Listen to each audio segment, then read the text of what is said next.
Now to the latest on the never-ending headache for parents and teachers with Miami-Dade County Public Schools. After an extremely long school board meeting, the district is cutting ties with its online learning platform. NBC6 education reporter Ari Odzer. Ari, you have been following this, we'll say this mess, right, since the problems first started within the district. So Ari also spoke with a teacher about the school board's decision. What did they tell you? Well, Roxy, the bottom line here is that the school board of Miami-Dade County has, as you said, severed ties with the K-12 learning platform known as My School Online. How did they get to that point, though?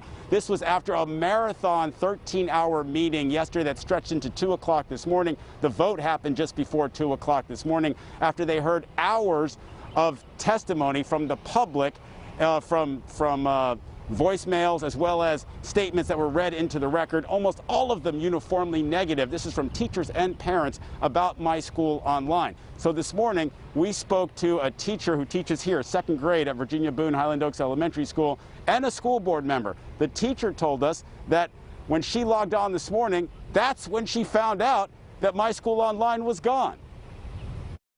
It was a bit chaotic. We were all texting each other this morning, the teacher saying, what's going on? We didn't get any word on this. We never heard from administrators. We never heard from superintendent. I understand it happened in the middle of the night, but it would have been nice if we had a heads up so we weren't caught off guard. Maybe we could have kept it, but it would have been sort of an optional thing that no one would be mandated to use it.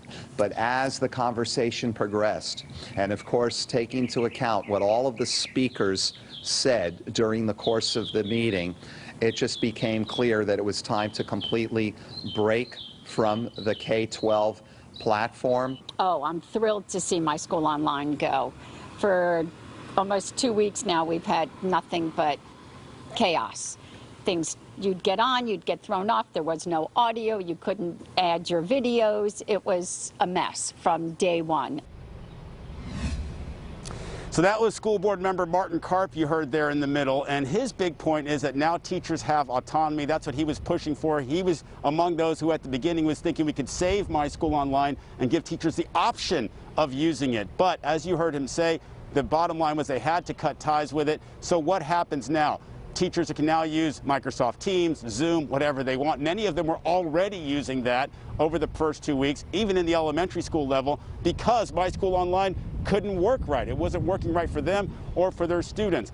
The superintendent, Alberto Carvalho, issued a long statement this morning on his Facebook page. He accepts partial responsibility for all of this that happened. Some of it was the fault of the company's platform, he says. But the bottom line for him is that they're going to move forward. They're going to make this better. He says they're going to upgrade their tech department. The school district won't have to pay for using My School Online. He says they're making a deal with the company as far as that's concerned. So this is, keep in mind, only the second week of school. It's only been a partial week because of Labor Day. So there's still plenty of time to have a successful school year, and that's what they're hoping for, and that's what we're hoping for all of our kids, right? We are live in Northeast Dade. Ari Odzer, NBC6 News.